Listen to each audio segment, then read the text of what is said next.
Olá, hoje eu vou falar um pouco sobre o dia 31 de março, que é visto como dia de comemoração da organização da ditadura militar no Brasil.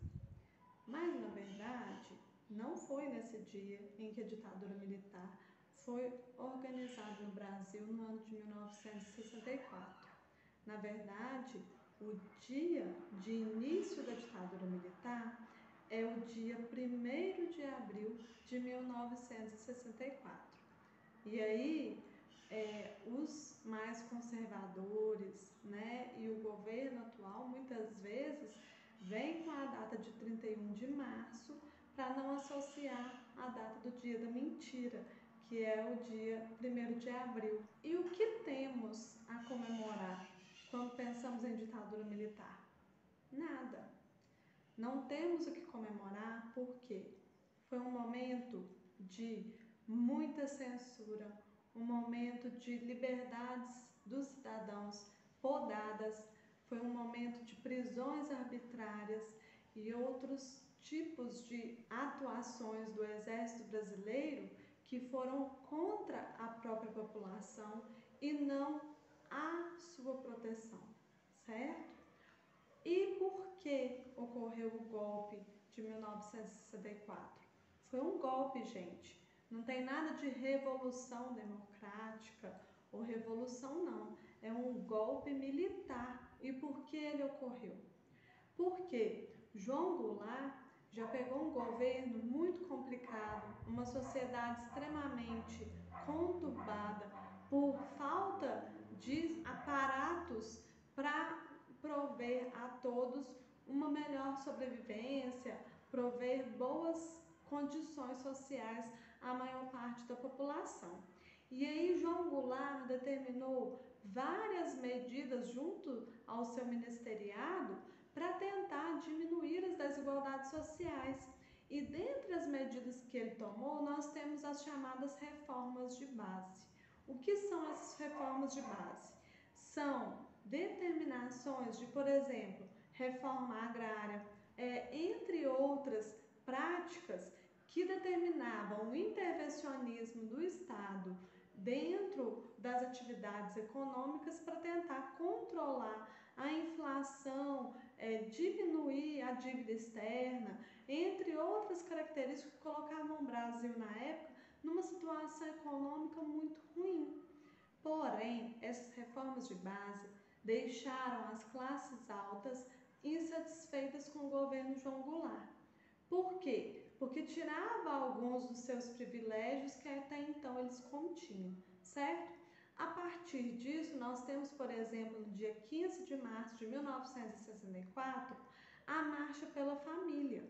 E aí, a partir dessa marcha, colocava-se a insatisfação dessas classes altas com relação ao regime de João Goulart, apontando ele mesmo até como comunista, certo?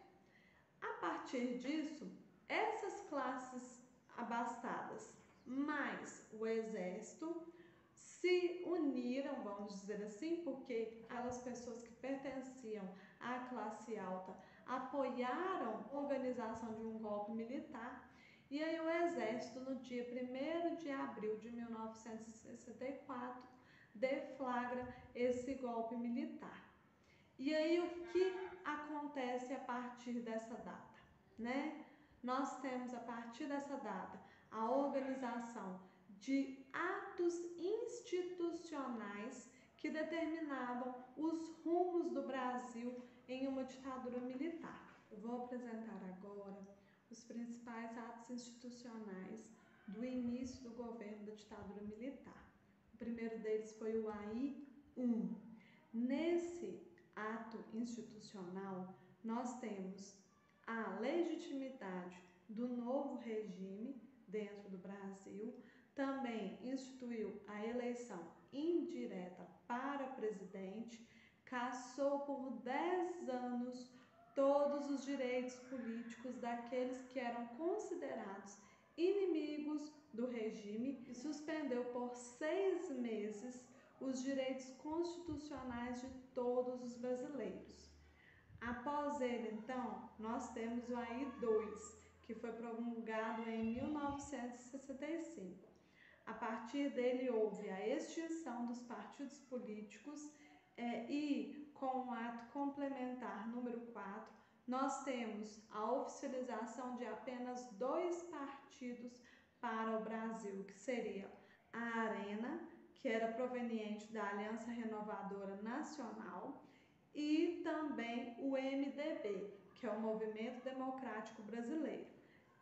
Então, a Arena, teoricamente, ele era um partido alinhado ao regime militar, enquanto que o MDB era um tipo de oposição ao regime militar. Mas, durante os anos de ocorrência da ditadura militar no Brasil, nós temos o desrespeito de diversas cláusulas da Declaração Universal dos Direitos Humanos.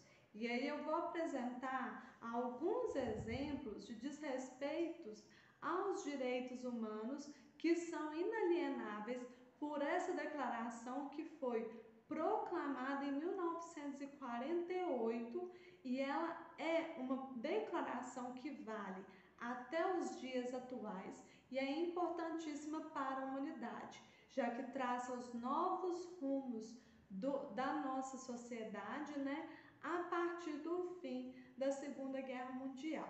Então, a primeira cláusula que eu vou apresentar aqui, que é desrespeitada durante a ditadura militar, é: ninguém será submetido à tortura, nem a tratamento ou castigo cruel, desumano ou degradante.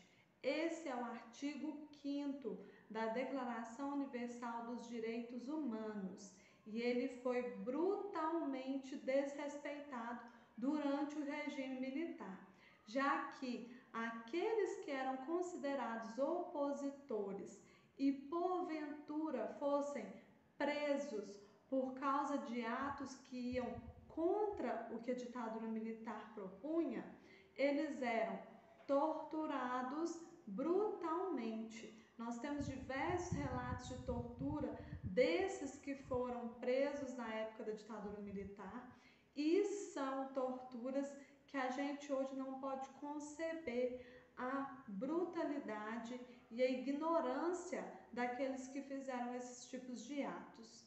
Nós também temos o artigo 9 dessa declaração, que diz assim: ninguém será arbitrariamente preso, detido ou exilado, o que foi muito desrespeitado durante o regime militar.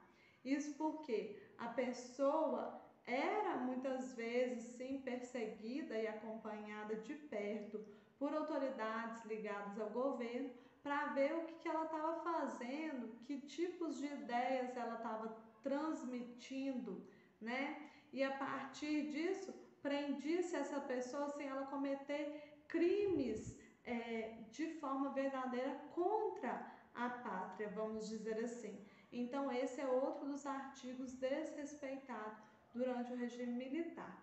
Também temos no artigo 11: todo ser humano acusado de um ato delituoso tem o direito de ser presumido inocente, até que a sua culpabilidade tenha sido provada de acordo com a lei, em julgamento público no qual lhe tenham sido asseguradas todas as garantias necessárias à sua defesa.